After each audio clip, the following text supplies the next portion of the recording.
Today is July 24th, 2014.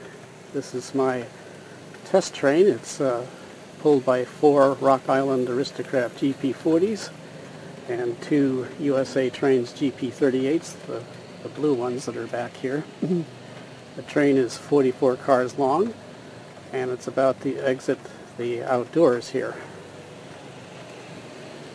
from under my house.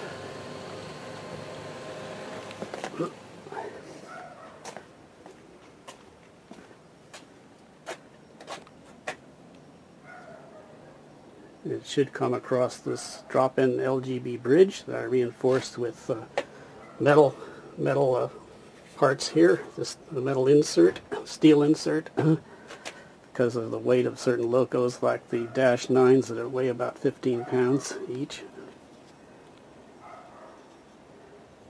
So it should be coming out pretty soon. I'm using a Revolution base station train engineer here.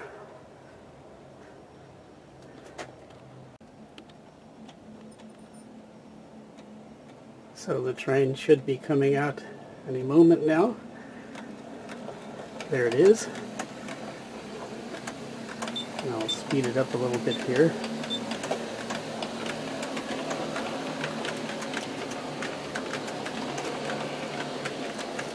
And it's going to go over my double loop.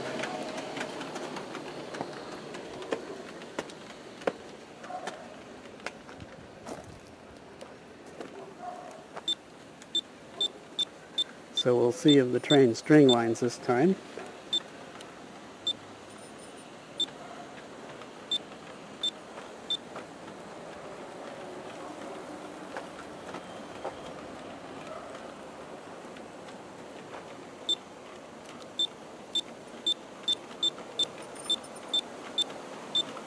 Speed it up to get up the grade here. The overall grade around this loop averages about 2.2%. The one in the back there is the short curve where it's going over now is about 2.9%, and then it's relaxed as it comes around the curve to about 2% or slightly less. Now we'll see if the train string lines here. Before it would string line on the second level of the loop. I'm paying attention to that Rock Island AML PS2 covered hopper. I had to weight that car as an experiment. Added 1.5 pounds of weight to it because I found that wind blew it over. It's a fairly light car at about 3.1 pounds compared to these USA Train cylindrical hoppers, which are about 5 pounds. So we'll see what it does here.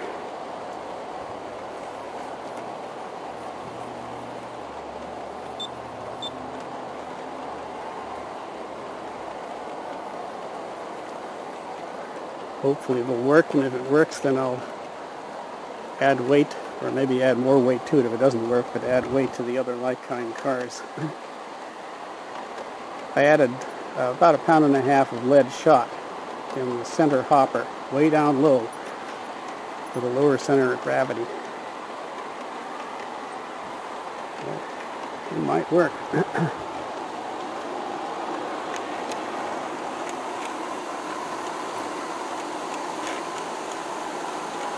See what happens.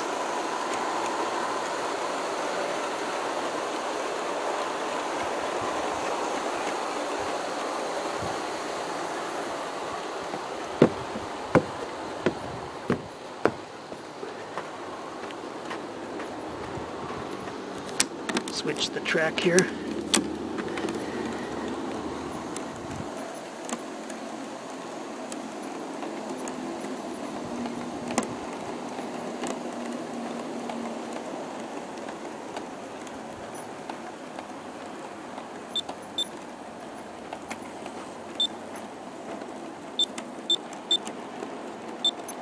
Increase the power. I have to run jumper wires up here. I'm running track power, and I don't have the jumper wires in this upper level yet, so there's no doubt a lot of voltage drop.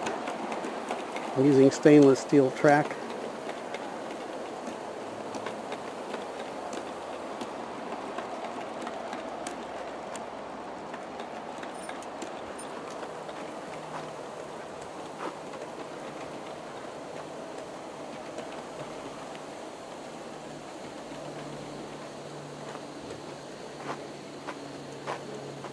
So the track is switched now to go to my horseshoe curve out here.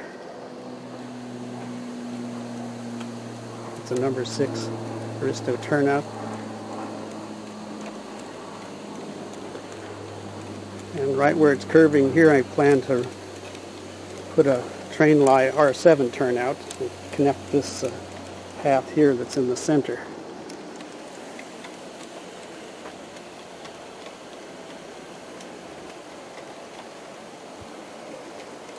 Let's see how it does on this horseshoe curve.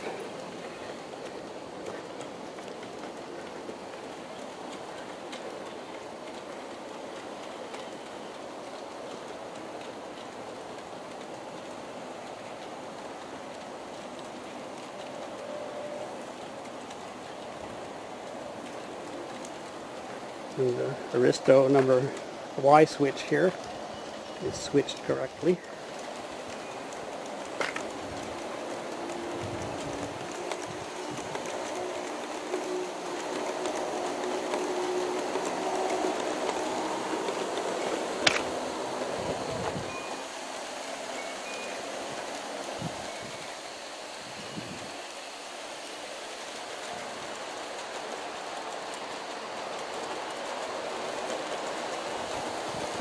Oops, I better switch the turnout path here.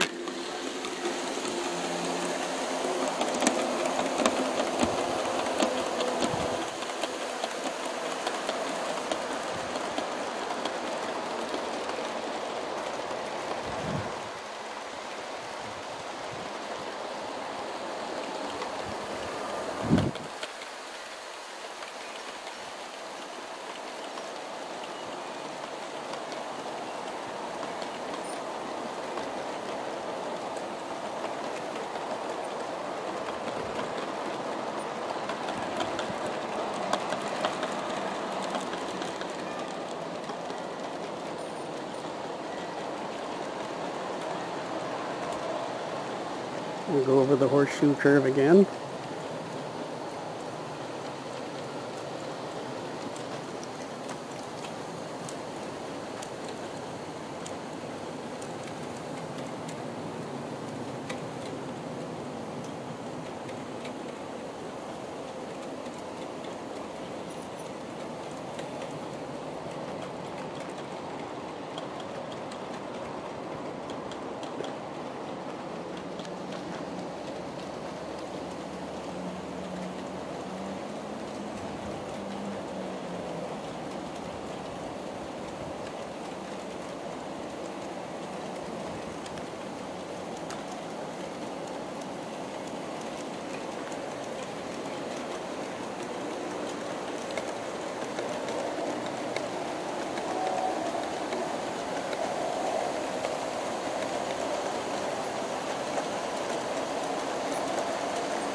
All these locos, they don't have any DCC or any control system in them, just strictly track power coupled together. I have all Kadee center set couplers on these cars. Some of the cars have been lowered, like the Aristo 70-ton hoppers there, the 4 covered hoppers. Now I'll see if I could switch to the local loop here on this turnout. Go over this loop and this turnout. We'll see what it does. Over this 90-degree crossing.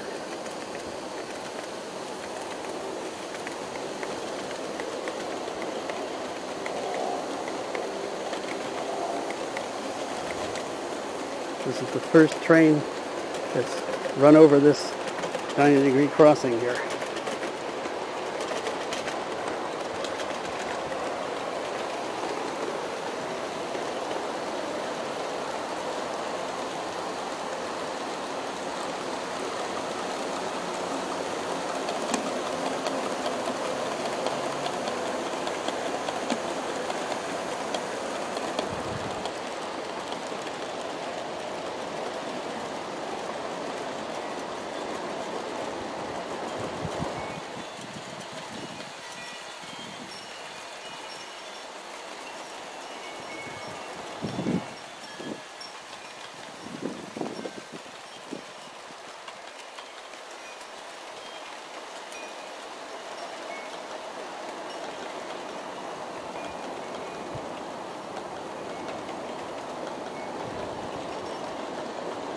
Again, it's 44 cars long,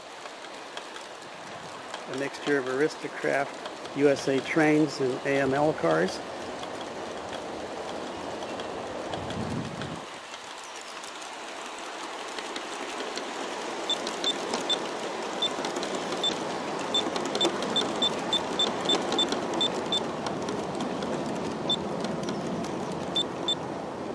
I'm going to slow the train down here.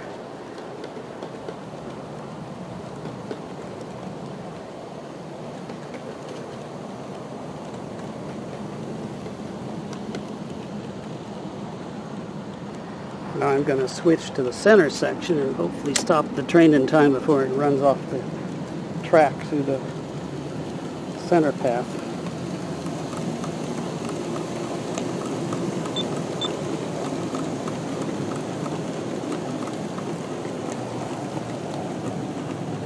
So this is the first time the train is running through the center path.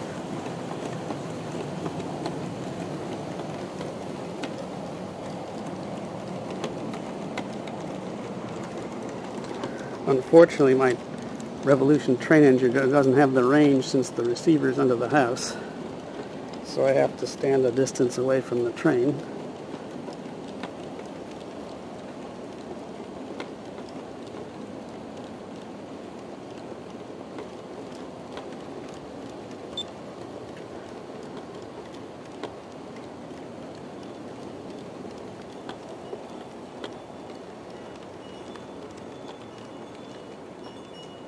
So I'm going real slow while the link is still okay here. Well, it looks like it won't run into itself at least, but I got to stop it pretty soon.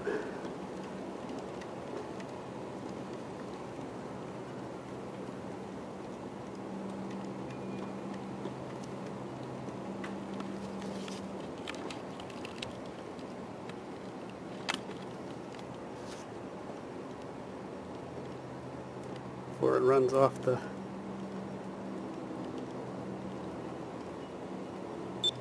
there, I stopped it. I now switch the engines to the opposite end of the train, so the lighter weight cars now are in the front and the heavy cars are in the back, and of course I put the caboose on the back. So I've learned that the heavy cars have to be put in the front of the train on the way up this loop. But I usually can get away with pulling the train down the loop, downgrade, by switching the engines to the opposite end. So we'll see what happens.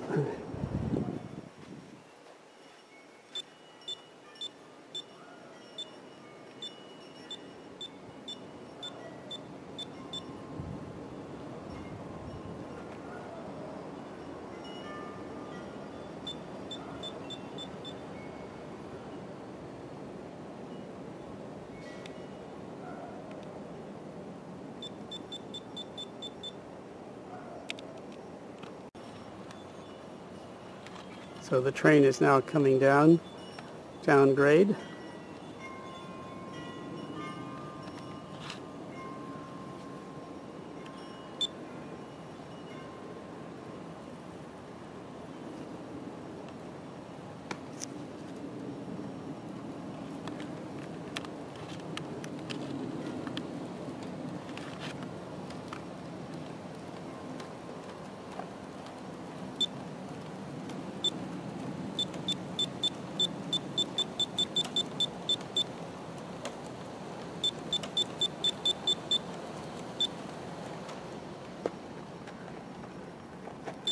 slowed it down here.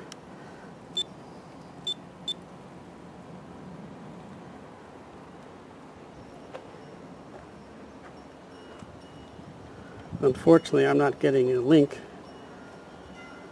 occasionally, so it makes it awkward to control the train here. Since my house is stucco here, the receiver's under the house, perhaps the chicken wire and the stucco is affecting the reception because of the wavelength of the signal.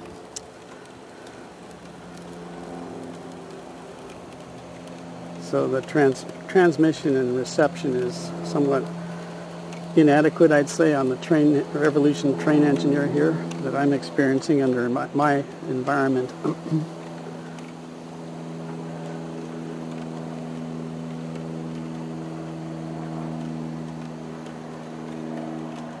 So hopefully the train won't string line coming down grade.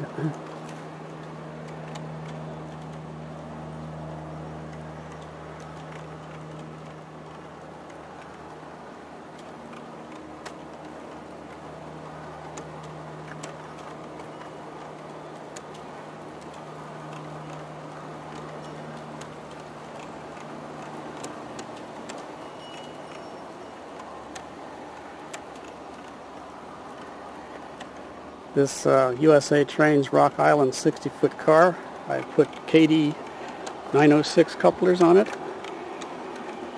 quite successfully by making a special plate here to adapt it.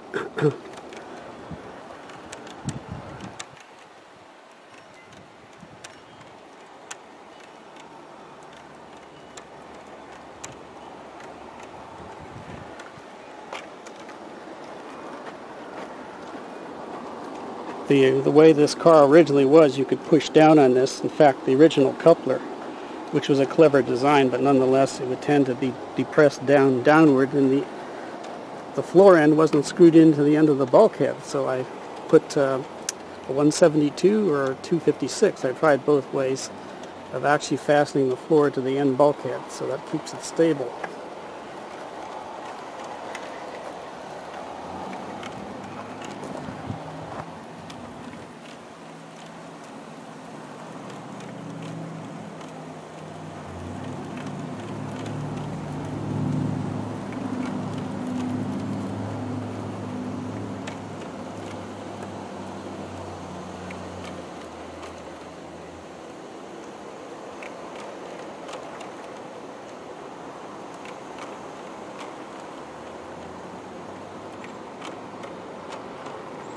I can see the couplers are going into compression and tension at different times, coming down the grade.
Now it's going back under the house here.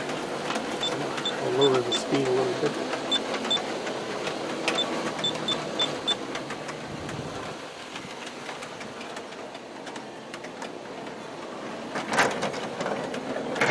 Oh, this car looks like a derailed. See, it needs more weight in those AML cars.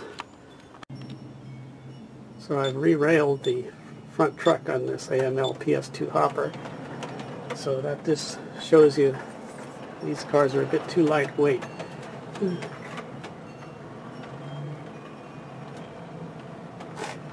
So I had success with the other one experiment with putting more weight in the center bay.